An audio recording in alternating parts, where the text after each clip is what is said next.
Baba Askofu, tuendelee mbele na kwa namna ya kipekee tuangazie siku ya upadishi wako tarehe 9 ya mwezi wa 7 mwaka 2010, takribani miaka 15 iliyopita. Ndio.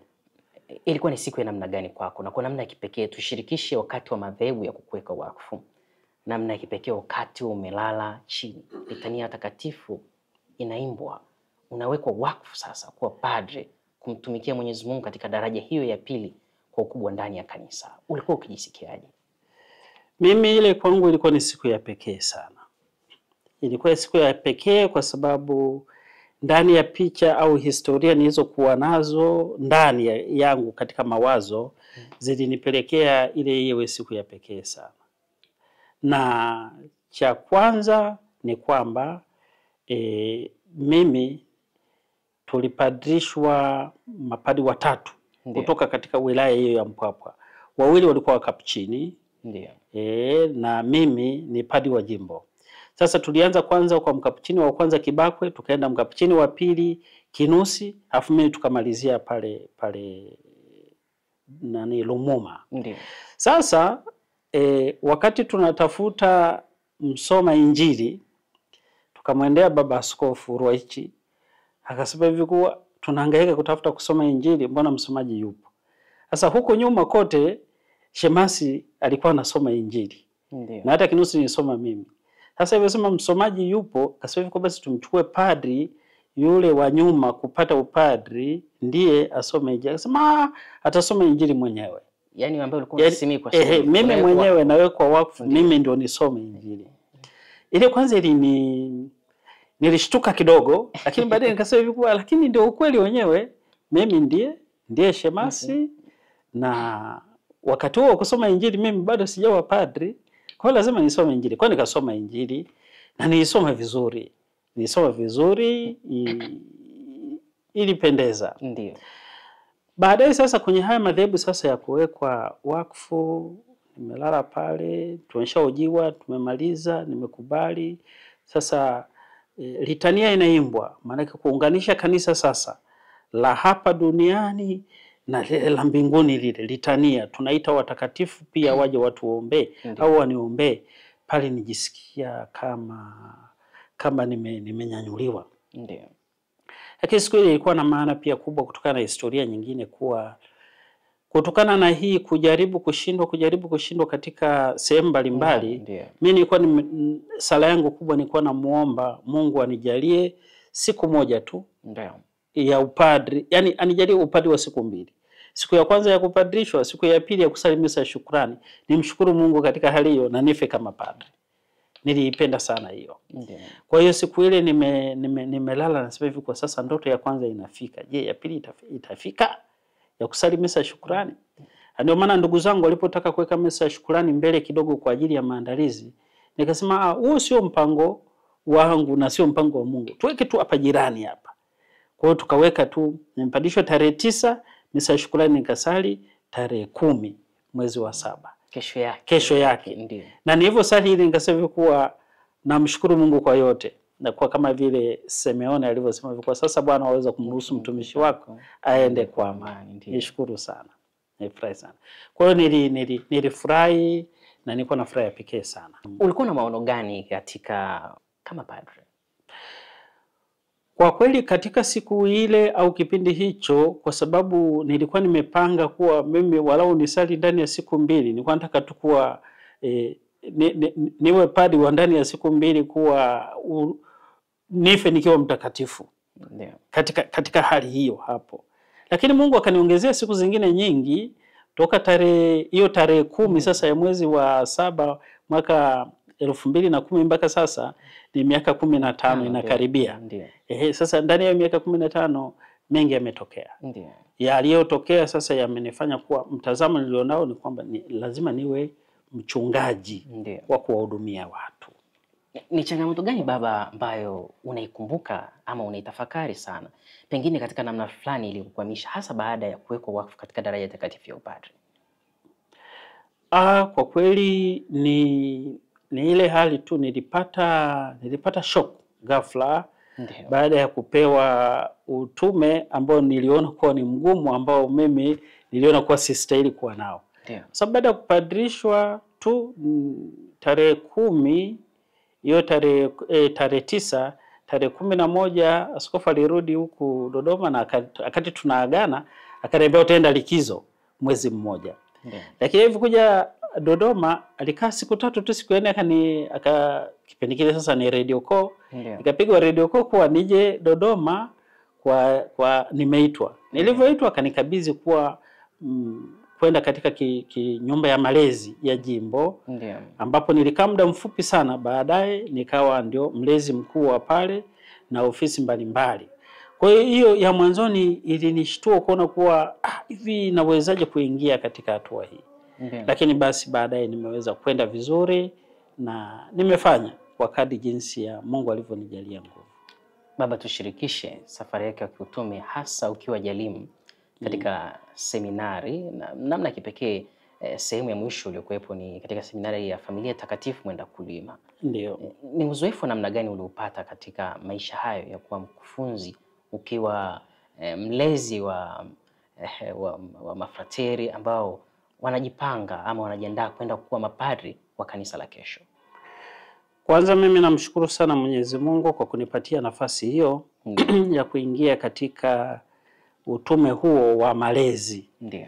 Ambao kwa kweli kimsingi ukiangalia kwa historia yangu yote imejaa katika swala la kimalezi. Ndio. Kwa sababu nilivyokuwa padri nimeletwa hapa malezini, nilivyotoka hapa nikaenda kusoma, lakini kule nilikokuwa nasoma Italia nilikuwa nakaa seminarini na nikapewa jukumu la kimalezi kuwa kama baba wa kiroho wa seminari na muungamishi wao. Kwa hiyo nikawa tena naendelea na malezi.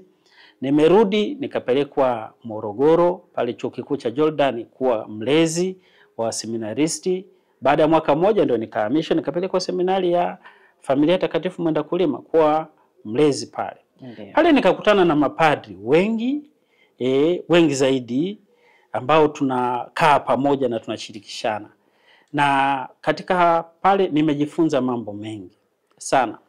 Kwanza, umoja unaopatikana katika Wakrelo wanapokaa pamoja na hasa wanapojadili pamoja na kuwasaidia watu kufikia ndoto zao za upadri. Ndio.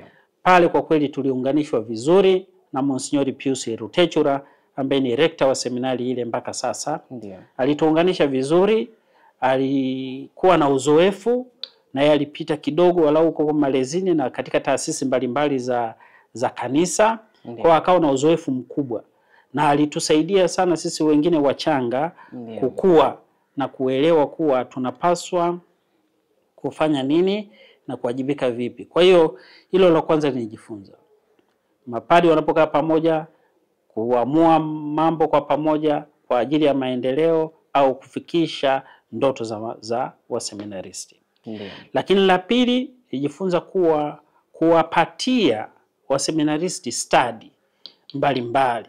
Na katika seminari ile kwa kweli waseminaristi wamejifunza moyo wa kutoa. Ndio. Mfano, waseminaristi wa Mwendakulima sijajua sasa kwa sababu nimetoka sasa takriban mwaka, lakini mpaka wakati natoka waseminaristi walikuwa wanatoa sadaka na wanatoa wote. Ndio. Wanaenda wanatoa sadaka. Na ile hela wanatoa sadaka wananunua vitu vya maendeleo ya pale kwa sababu seminari ndio inaanza.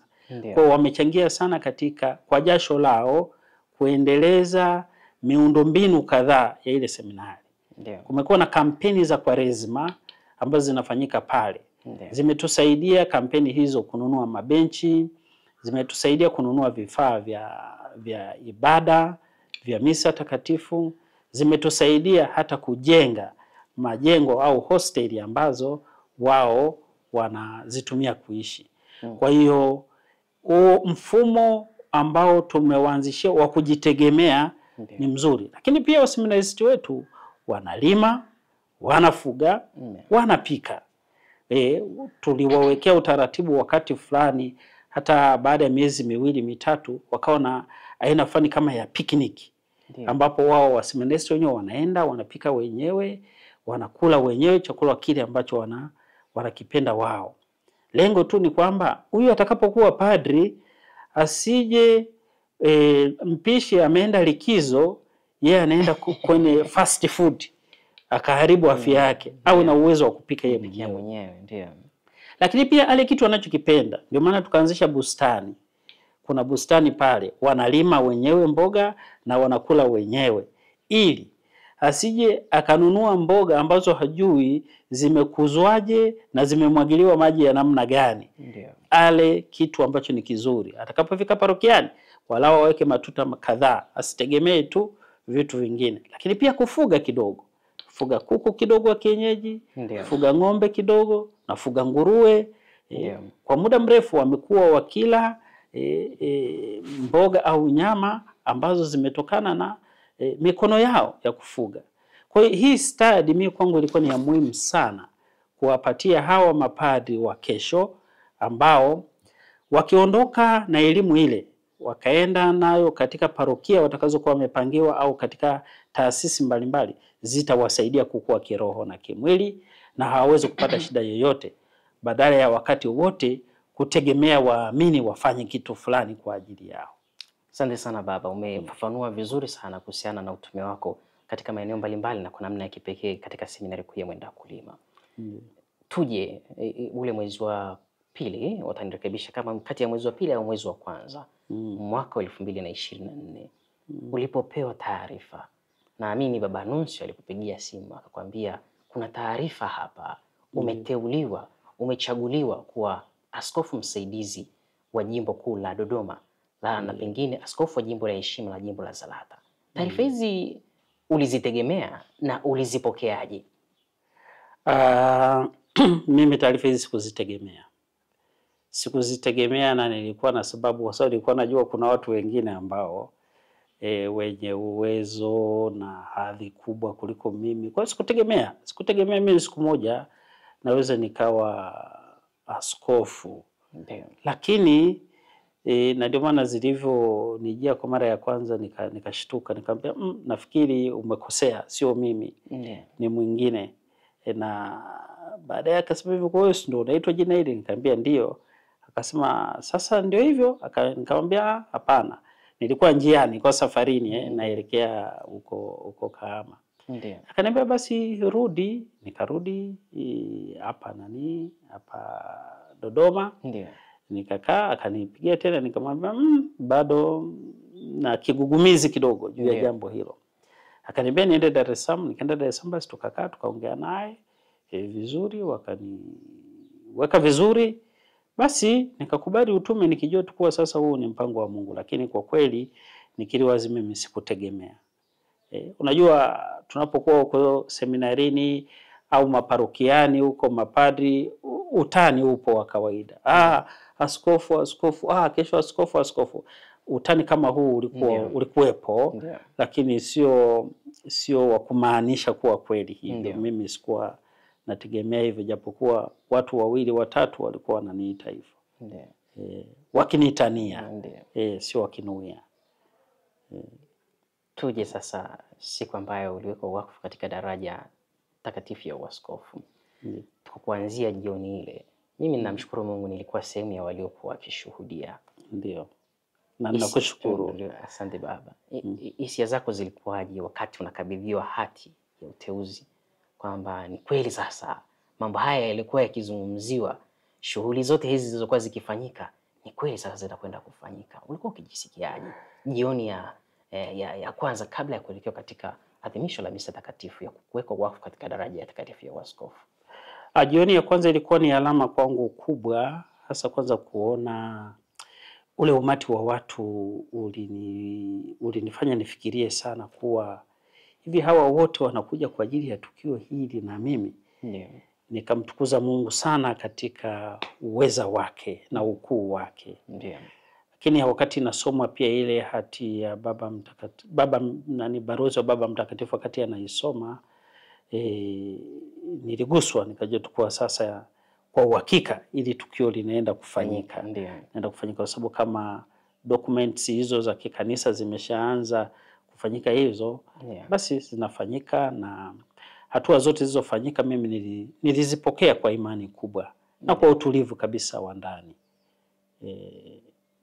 Nikijua huwa sistahili, lakini nimestahilishwa kwa sababu hiyo, na sina sababu nyingine ya kubisha, nilipokea. Ndio. Nilipokea kwa matumaini kabisa.